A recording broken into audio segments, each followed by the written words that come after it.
Hi everyone, Quiveen here from the comfort of my kitchen. In today's video, we are going to look back in time. So on this YouTube channel, we have looked far into the future to look at Halley's Comet returning in, I think it was the 2060s, and other comets as they come and go. I believe we've looked into the past as well, but we are going to look into the past for this video. We're going to look at 2024 years into the past. So first off, we're going to get rid of the light pollution. Of course, light pollution is a modern problem. It is street lights and all of the lights from houses and cars that give us the light pollution that we suffer with today. In the past, before electric lights, light pollution wasn't much of a problem. And of course, torches and candles, they're still not as capable of causing light pollution as the electric fluorescent lights and LED lights that we have today. So here is our dark sky view, and we're going to head back in time.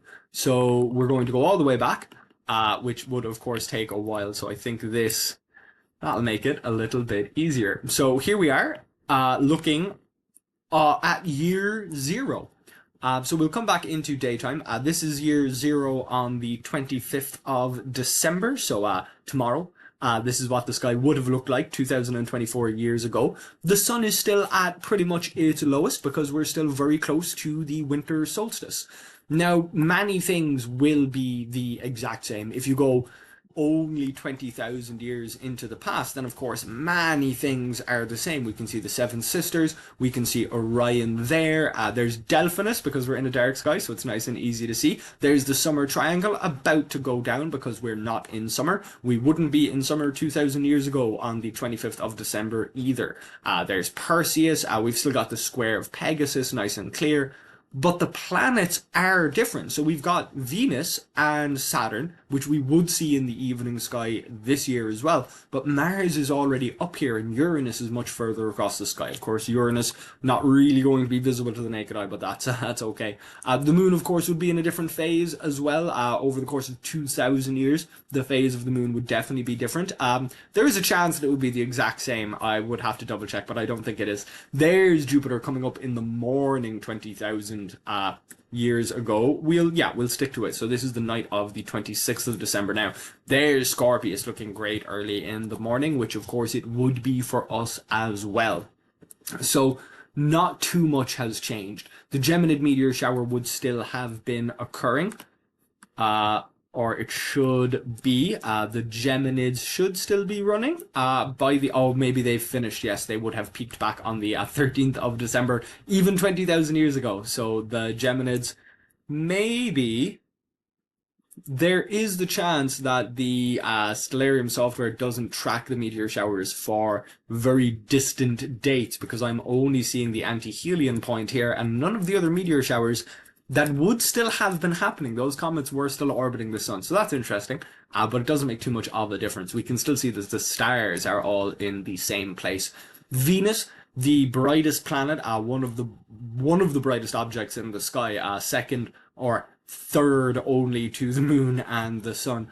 But we can see that Venus is there visible in the sky towards the southwest at sunset, as it is at the moment as well. So we're still seeing Venus at sunset this year, but it's not so much that that's a coincidence. Venus in its orbit around the sun will be at, its extension like this on a given date. But if we go through a few different years, which is this one, here we go. If we go through a few different years, looking at sunset there, you can see Venus isn't there for all of the years. It is there regularly. We can see that Venus is there a lot. Venus pops up a lot in the evening sky, but it isn't there every year. So the fact that we're getting Venus in the evening sky this year when the sun goes down, and Venus was there in the evening sky 2024 years ago when the sun went down, it's not exactly a coincidence. It's just it's just what has happened based on the number of times that Venus goes around the sun, how long it takes. If you count out a certain number of years, Venus will be in the evening sky every so many years. So it's not exactly a coincidence. It's just a point of commonality between this year and 20,000 years ago. Now, of course, the reason I'm mentioning this for this date and time is because of Christmas, the holiday of Christmas. It is said to be 2024 because year zero was the birth of Christ, the figure in Christianity. So, of course, this didn't happen in Ireland, and we're looking at the sky for here in Ireland. It is purported to have happened down there in the Middle East. Now, of course, this map is very small. It's hard to pinpoint an exact location, and I'm sure I am off by very, very far, but around the Mediterranean coast. And we can see here, for a good period of time, Venus, of course, is the evening star. For quite a while when it is up in the evening, it takes a while for Venus to move from one side of the sun to the other, significantly longer than Mercury, for example. So we can see here for months around December, Venus was visible over towards the southwest. So if you were looking for a Christmas star, it does just so happen that this year, the same bright object, the evening star, which is of course a planet, is over in the southwest this year for 2024, as it was 2024 years ago. And of course, for everywhere in the world. If Venus is visible at sunset, Venus is visible at sunset. It doesn't really matter where you are. Of course, this is a popular topic around this time of year. It is Christmas for many people, and the story of Christmas does prominently feature a star. Of course, the whole story of the Nativity and when exactly it happened, where exactly different people were, those details are lost to time. But because it is a commonly talked about topic, I thought it would be nice to show that this year Venus is in the same location, roughly. Not exactly, but roughly in the same location as it was 2024 years ago at year zero. So we'll come back up to the modern day.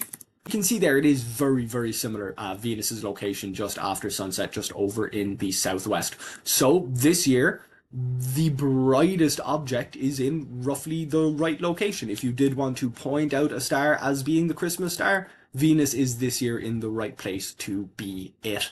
Of course, on other years, this will change. So, oh yeah, I've got the Ursids there back, the December. Yeah, earlier in the video, I mentioned that Stellarium simply may not track the radiance of the meteor showers for points in time that are too far away from the present day, and indeed that seems to be the case because they're back here now.